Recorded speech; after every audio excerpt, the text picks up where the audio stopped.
Albourakh Events présente mbokki Sénégal le 12 janvier ci arène nationale ñu ànd ci ak Albourakh Events. Gris Bordeaux le bordelais de Villeneuve-Saint-Georges le troisième tigre de Fass moo war a jàkkaarloo nag ak Zarko le fou de Grand Yoff xale bi nga xam ne bi mu defee retouram ba léegi gone yëpp la tëral. waaye mbokk yi Albourakh du yem foofu de ci bés boobu Diène Diouf Kaïré dina fa jàkkaarloo ak Fils de Balla. Talfa gamer bi jàkkaarloo fa ak Pokola Mbam Xuux. Tafa Mbër dina fa jàkkaarloo ak Siteu bu Ngor. Armée bu benn barak jàkkaarloo fa ak Ibou Afia bu Médina. Baba Jaxal jàkkaarloo fa ak Kirikou. Papa Bari foofu lay jàkkaarloowee ak Tafa Gueye numéro 2. Jokkel jàkkaarloo fa ak Mathieu Préra. mbokk yi loolu yëpp nag ngeen mën ko am en live pay per view ci seen affiche.com. pour yéen ñi nekk ci diaspora bi 13,99 € dong ngeen ko mën a jëndee. waa Sénégal 5000 francs CFA. kon gars yi rendez-vous baa ngi noonu le 12 janvier 2025 à l'arène nationale ñu ànd ci ak Albourakh Events.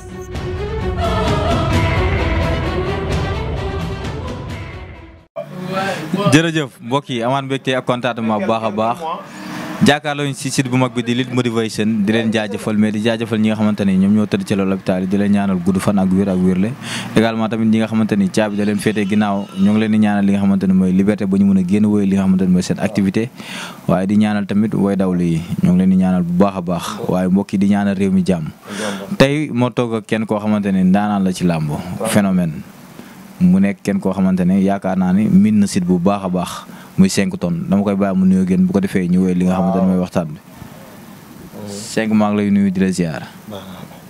maa lay fay di wax ginnaaw bi sant yàlla julli si yonent bi maay sant sama ñaari waajur di wax 5 tonnes benn ndaw la bu judd 1997 6e mois 3e jour hôpital Ndamatou 23 730 sa si faire représenté woo loolu bëgg àdduna di bëgg Guédiawaye di bëgg képp kuy bëgg 5 tonnes di leen jox seen wàccuwaay baax a baax di leen siyaar di la jox sa wàccuwaay di bëggee képp kuy bëggee 5 tonnes di leen siyaar bu baax di sant waa Guédiawaye yow Sénégal yàlla na fi jàmm yàgg. at bu bees ak lan la 5 nara jëflante ci at bu bees beeg yooyu ak ci lu mu jot a jaar. waaw at bu bees xanaa di ñaan jàmm di ñaan Sénégal di ñaan atum xéewal atum naataange atum xéewal atum sutura. xam nga Sénégal yàlla daf fi jàmm xam nga suñu njiit yi tamit suñu borom xam nga may leen ñu développé en 100% ba la nga xam ne bëgg nañ ko ci réew mi suñu borom jàppandal ko. di ñaanal kilifa diine yi ku ci ministère yi Mountakha Mbacké yàlla na ko fi yàlla yàggal ànd ko wér. ñaanal waa Kër Sëñ Abdou Dia Mbacké borom Daaru Salaam di ku ci mel ni sëñ Maam Balla Mbacké maa ko jaar yàlla guddal fanam àndal ko wér. di sant képp ko xam yaa ngi bëggee 5 tonnes di la jox sa wàccuwaay bu baax a baax a baax di ñaan jàmm ci Sénégal daal di ko ñaanal ñëpp.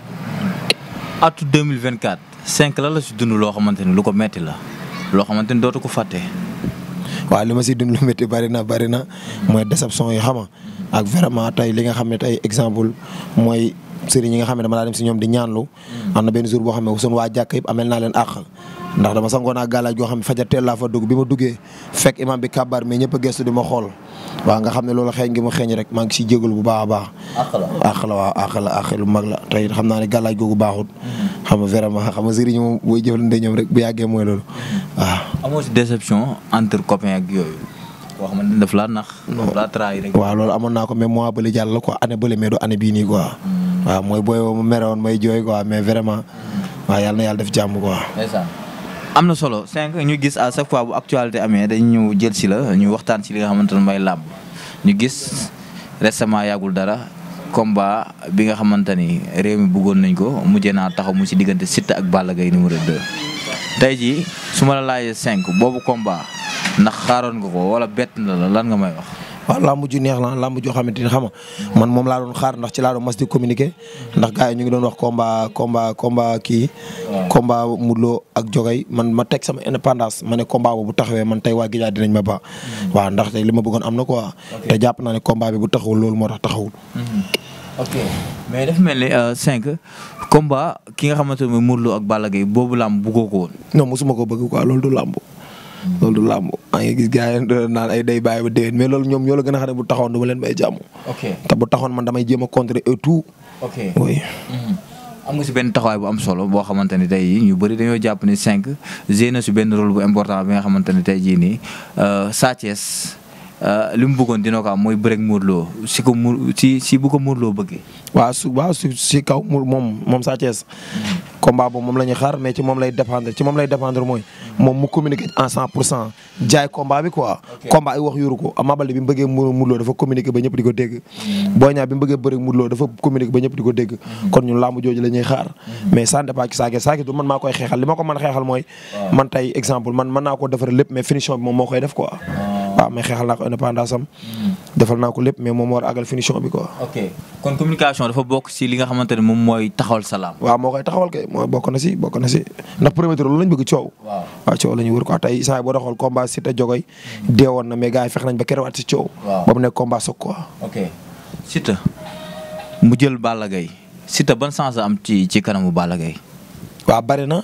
mooy ñëpp dinañ ko mënoo daan Jogoy te boo dee xool tanoor si kaw kenn daanagu ko kon combat mi jàll tey moom war na mën a ñëw confirmer à 100% pied et dire quoi pour am ndam moom loolu la war a gëm mooy tey mu dégg tey li gars yi ni Boy Niang bëre ak Jogoy mu ñëw bëre loolu dëggal boppam dox ci koom indil ko bëre daan ko loolu la mën a def wan ne ko maa la gën a nekk xale ëppoo ma doole te maa ngi ñaanlu mais nag Balla Gaye moom képp koo xam ne dina ko bàyyi sa bopp rek mun na la daan ba jéggi la te doo comprendre quoi. ok waaw. lim bëreeg ki nga xamante ne mooy Modou Lo bëreeg ak Lac de Guiers cette fois ci bu ko indee si diggante ak Balla Gaye numéro 2 boobaa naka la nar a demee. mu nekk combat bu soof rek. waaw combat bu soof. te Jogoy moom xam nga combat bu bëree benn minute bu bëree première mi-temps. deuxième mi-temps ba du ci am ndam. ndax bu mu bëree. première mi-temps deuxième mi-temps bi du ci am ndam. li loolu. non moom loolu lañ ko xamee mooy arbitre ne prix mu jàpp la daan la. waaw loolu lañ xam confiance boobu lañ ko xam ci moom quoi. ok oui. mais dégg nga lu mu wax Siteu nee ko taxawal. waaw mais Siteu day taxaw sax dafa dof ba bañ a taxaw Siteu bu taxawal àdduna ba ko combat bi combat dëggal sa bopp la. Balla Gaye ne jarul barrière jarul dara. waaw mais waaw mooy lim gëm mooy da koy fu mu fekk da koy fekk duma ko daan ko te Jogoy képp kum ñeme nekk ci li mu war a nekk am doole 100% mën na daan ko dul Siteu mais est-ce que Jogoy bi ngi soxla dina ñëw combat boobu la ñuy wax mais Jogoy bi ñu gis nii buñ bëreewoon tey nii Siteu mën na ko humilier. Balla Gaye mi gis nii. waaw buñ sama bu bëreeg Tapha Tine. man su ma doon teg sama këyitu kër pour l'instant nii ki Siteu laa booy teg mais nag xam nga combat bi des na. waaw voilà mais ñoom dañ ma war a yokk jom ndax ma damay gis faay Jogoy di ko wax amul ku jege Jogoy di ko wax ay faay mais nag. ñi jege Jogoy duñ wax dëgg Jogoy dëgg. duñ ko wax dëgg ñoom lu leen neex rek lañ xam rek ak li ñu mos seen 50 000 seen 25 000. yooyu quoi. ok Siteu duggoon géejuwaay duggaat géejuwaay am fi ñaari defet yaakaar naa ne Gouye Gui daan na ko Sa Thiès daan na ko cette fois ci bu ñëwaatee lan la war a indaale. waaw mais Siteu bi bëre woon ak ñooñu ak Siteu bi bëre ak Jogoy bokkul de bàyyi ci xel. Siteu bi leen différence. bari na bu dee ci combat Sa Thiès bi mentalité yi yokku na fi. doole ji yokku na fi. staff bi gën na fi dëgër quoi. te ngemb li tamit gën na fi dëgër. bu dee ci combat Gouye Gui bi. expérience yokku na fi yeneen ak yeneen. waaw. ok combat bi dafa taxaw rek ñu ne ñu si bëri ne est-ce que Siteu dina taxaw est-ce que jàpp nga ni Siteu dina taxaw 5 tonnes. man loolu laa gëm loolu laa gëm naa ne day taxaw quoi loolu laa gëm quoi. oui. waaw gëm naa ne daal day taxaw xam nga combat bi mënu ko ma si wax man damay liggéey rek comprendre mais man combat bu desee ay quelques mois man xam naa kii daan bu neex yàlla suñ borom ndax ki may dee kooku lu ma dee sa ñaa ci teg sama bët barki Serigne Saliou Mbacke tey man xool ñoom ñaar fi mu toll fi ma ci taxawee mooy Guédiawaye laa dëkk mais garde autour laa taxawee tey Siteu bu ñëwoon tey na ma jàppale ma pour ma daan Jogoy damay def le tout mu daan Jogoy ndax dama fay xaalisam man damay job taa ismu barki Serigne Saliou man waaye dëkk Guédiawaye ba ci la sama xaalis damay jàmm Jogoy moo may jëndal kër wala mais mos na laa bégloo benn. waxuñu da nga may digal man ne Jogoy moo may jëndal kër wala moo may jox dépasse bu fekkee ñaan lu ma ci kenn dama ko am naa droit ne Guédiawaye yàlla na ko yàlla may na gën a yey mais man tey su ma ne leen su leen neexee ñoom Assi Ndiaye laa wax barke leeru alxuraan ñu ñëw ne ma dof ñoom ba la ñuy gëm li ñuy wax nekk fii di ma siisoog di jalousie ñu ne ma dof combat mu ngi nii barke leeru alxuraan ak ma suul sama ndey ñu toog ñu def prime buñ ma fay dara may leen Jogoy nii lay daane Siteu barke Seydina Mohamed combat Modou Lo bi mu dëgëree man maa ko lijjanti man maa jàpp ne man maa tax mu am ndam ci suuf si xëccoo loolu man gëm-gëm boobu laa am aw ma triser li ma yor lu wér laa yor sëriñ yor may sëriñu TikTok yi de sëriñ bu assuré laa yor góor gu man li muy def ku ma fay li ma jara barki sëriñ Saliou Mbacke ma tekki sa bakkan nga am ndam. mais combat Modou Lo bi nan nga def ba Modou Lo am ndam. mooy sama suuf si dama ñëw ñu ne paa bi ne ma tey sans indi combat bi day jaxasoo mais suuf si danaa def loo xam bu la ko joxee soo demee farfoos dina am ndam parce que sëriñ Saliou lu mu métti mi day génn ndam te ndam li kenn du ko nangu loolu mooy ñaan moo dañ lay wax loo xam ne gisagoo nga ñëw tekki sa bët mu leer.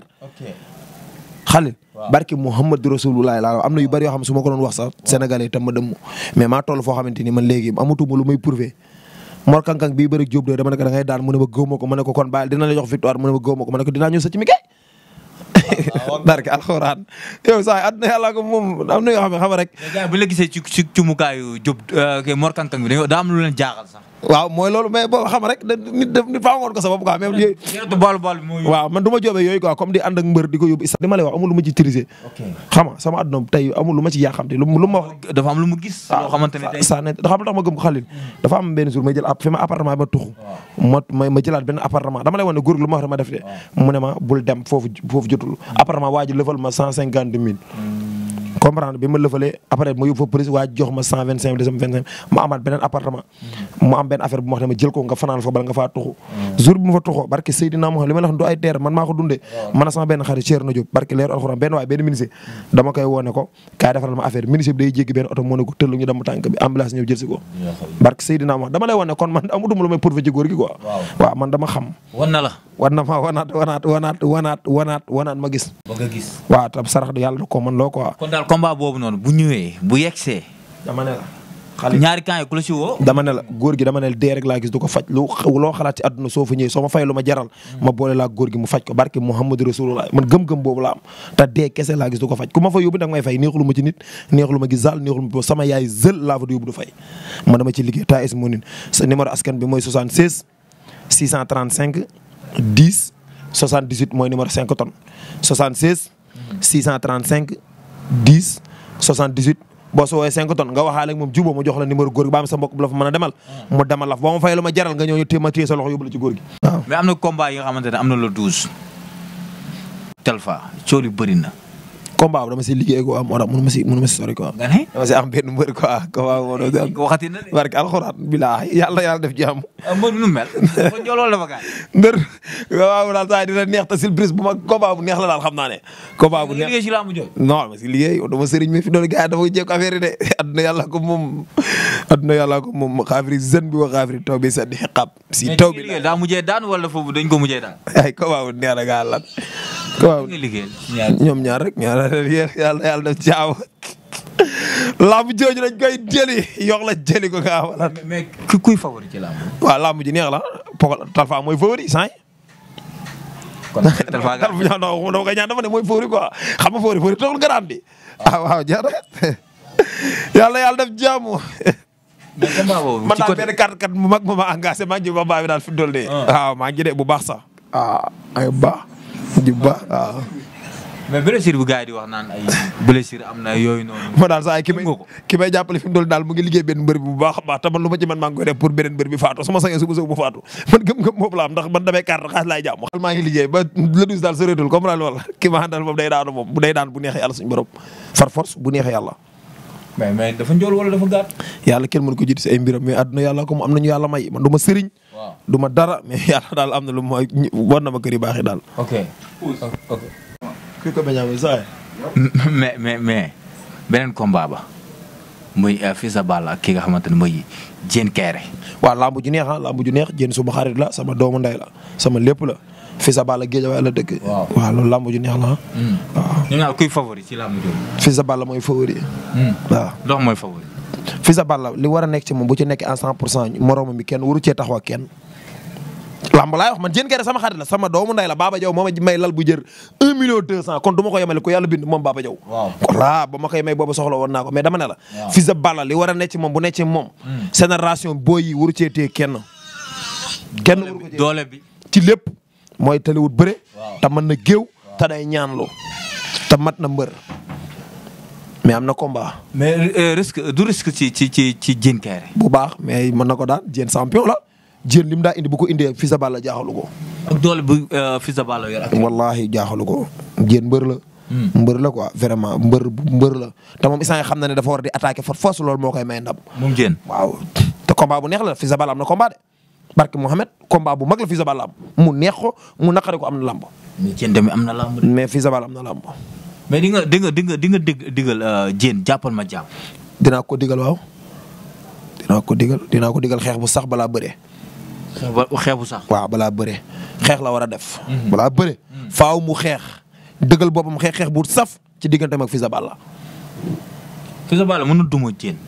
gisuma ko man su ma doon maytuloo ci làmb ji luy loo xam ne mën naa daan loo mbër Fils de Balla laa koy maytuloo. comme lan moo gën a nekk ci dansé pour l'instant. ci lan. ci lépp moo gën a jekkadi. loo wax yow. Fils de Balla mbër la champion la. waaw barki Serigne Saliou Mbacké. waaw sequ ma ak moom benn relation bu ñu tasee dañuy nuyoo de jàmm salaam. waaw comprendre mais dama ne la li war a nekk ci moom bu ci nekkee. génération am mbër waru ko cee daan. maa ngi leen moo gën a jekkadi. waaw mais jekkadi mën ngaa dem ba jour ba daan loolu day problème. kon lamb ji bu nekkoon tey. Fils de Balla laa la wax bu li war a nekk ci moom bu ci nekkee barki Mouhamadou Rasulullah géejawaay gépp mën na koo téye ci loxoom. ok xeex sur place ñoom ñaar dóoral mu dóor foofu kan moo war a nax moromam bëri dem jàpp bëri. jàpp bëri. yàlla baax na. non damay mbër nga. xam nga tamit lu war. waaw mais mbaa xam nga ne. Fils de Balla yor na bëre boo xamante ni mën na laa daan ba jéggi te doo comprendre te liwut bëre quoi. boo xoolee ay combat ma góor a soog ay combat mi métti rek. buñ ko natt ci combat mag ay kii nu mu tudd. ay combat mag la rus quoi. waaw duñ ko natt foofu mais Fils de Balla. barke Seydina Mohamed dafa mën a bëre. barke alxuraan du waxuma ko ngir dara waxuma ko ngir ne amal lijjantiwuma ko. neexaluma ko bu amee ndam këram lay civilé man sama yoon nekkul ci loolu. jéen bu amee ndam këram lay civilé mais dama ne la. Fils de Balla yor na bëri boo xam ne dama ne li war a ne ci Fils de Balla am na bëri ba pare. am na lu muy conclure ndaw la mën naa téye géej waaye nekk roi des arènes bu ko gëmee barke leer alors ci moom lay dépendre. waaw ok jéen loo koy moytuloo. li ma koy moytuloo mooy bu may Fils de Balla mu jéggi ko fa sax da koy daan ba jéggi ko te du comprendre. bu ko Fils de Balla suufoo dina ko daan ba jéggi ko mu doog a comprendre. ok ci grand combat ba muy daj dëpp gi càppaandaw ga muy Gris Bordeaux ak Zarko démb ñoom ñaar seen face à face nan nga ko gisee ak seen communication nan nga ko gisee. mooy làmb ju neex la Gris Bordeaux am ndam moo ko war for force mu neex ko mu naqari wala mu simmi mbubbum drapeau face bi jox ko yeneen boy bu mënatu danaan mënuma damaa màgget wala damaa bëgg a nekk mu dagg ay responsabilité mais mënoo chaque instant ñu ne la bii mooy sa dernier chance bii mooy sa dernier chance loolu mënul nekk man nag dëgg la. moom mun naa daan moom Gris Bordeaux ndax def na lu koy may ndam ci combat bi ci ñaanlo mais li ma la mën a expliquer mooy man su ma amee li ma gënal dañ koy dóor mu daanu. soo amee lu la gënal. dañ koy dóor mu daanu. lu tax loolu. mooy damaa noboon seen rakk ñu xaaj ma ko dem ngir xeeb ma wala dara moo tax ma soño dañ koy daan ñu xam ne adduna yàlla ko moom gëm-gëm boobu la am. mais est-ce que mooy force la. waaw yoo xam man tamit est-ce que ñaanal ni tamit force la pour ba xam dinañ ko daan moo tax ma ñaan ci yàlla ñu daan ko ah c'est ça le problème. guerre man woy kañ nga jubóo ak Zarko ba di ko ñaanal. jubóowuñ sequ ma ak moom dara Zarko Gris Bordeaux ma ko ndax doomam ji ma am gàtt isaan am na 24 ans ndax 23 ans la amoon bi bëri ñaabu ndaw isaan am na 24 ans am na bag kon Gris Bordeaux magul Zarko ndax hygiène de vie ñëw bokkut mais man sama Zarko yoruma numéro xaw ma ko fréquenté ma ko daraam bokkuma si moom mais moom laa ñaanal ndam pour mu am ndam ci combat bi te dinaa ci def lu tout sax mu am ndam. di nga def ci combat bi daal. donc damaa def déclaration wax ko pourquoi waaw yow Gris neex nañ ko daan nga xamal mais loolu lamb ji ñëw nga bëgg cee takk. non dox ma jëlee dara damaa doon seen rek wax ji booy bi xam nga ma may ko sens may ko tur ba pare muy jéem a jalousie nit da ngay doo mën a si kañ nga gëj a dégg. kan nga may tur. dara kañ gëj a dégg. Feuz. kañ gëj a dégg. gën naa ko dégg. jeex na. yaa maa ngi lay kontaane bu baax. waaw di bëggee ñëpp di bëggee képp kuy bëggee 5 tonnes di la siyaar bu baax a baax di la jox seen wàcc waay. jaajëf.